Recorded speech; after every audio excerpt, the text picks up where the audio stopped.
Good morning. Our team is Michelle, Adriana, America, and Cesar. We will talk about the behavior.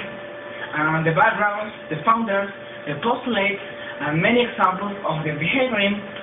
Below, my friend Adriana is going to talk about the background of the behaviorism.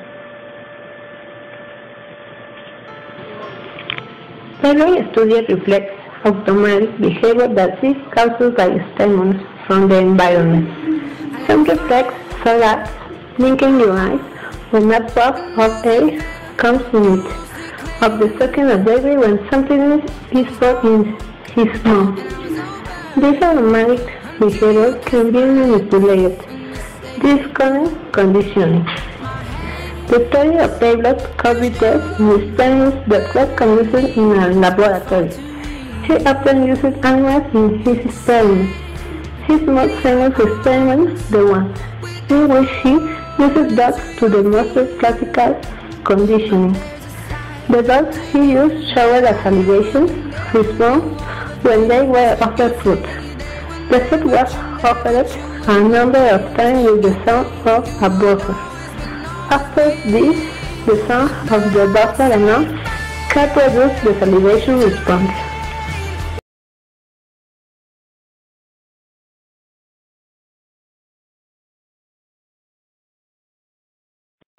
The founders. The behaviorism emerged in the 20th century. Its creator was John B. Watson, who published in 1913 a new text named The Psychology from the Standpoint of Behavioral, where refused the introspection and proposed to make a new psychology based in stimulus and response. After Watson, Skinner appears with a new theory based in Watson's theory, but with some modifications. In this new theory, Skinner explains us that in the behaviorism it's important to see the time and the noun, and this new theory was named operant conditioning. Below, my partner Michelle will explain us the postulates.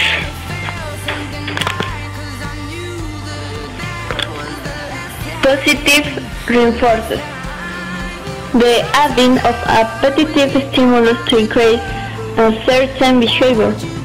For example, father gives candy to his daughter when she picks up her toys. Negative reinforcers. The taking away of another similitude to increase certain behavior.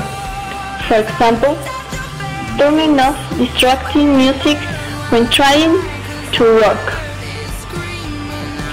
Primary reinforcers, sometimes called unconditioned reinforcement, is a stimulus that doesn't require parent to function as a reinforcer. For example, sleep, the food, the air, and the water. Secondary reinforcers is a similitude that functions as a reinforces a stimulus is associated with another. Material reinforcers. When you give a child any object of your choice, for example, a toy. Social reinforcers. When you give a hug to your boyfriend because he did anything well. An activity reinforcer is when you do any activity that you like it.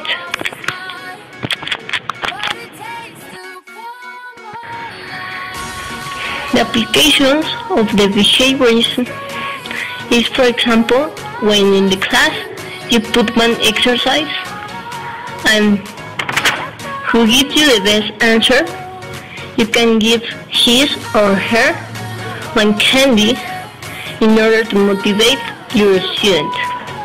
When one student wins a game, you can say your student clap them in order to you recognize his or her job. And you as a teacher can clap too, or maybe give a hug. And when a student presents a bad behavior, the teacher have to apply a punishment in order to they get a good behavior.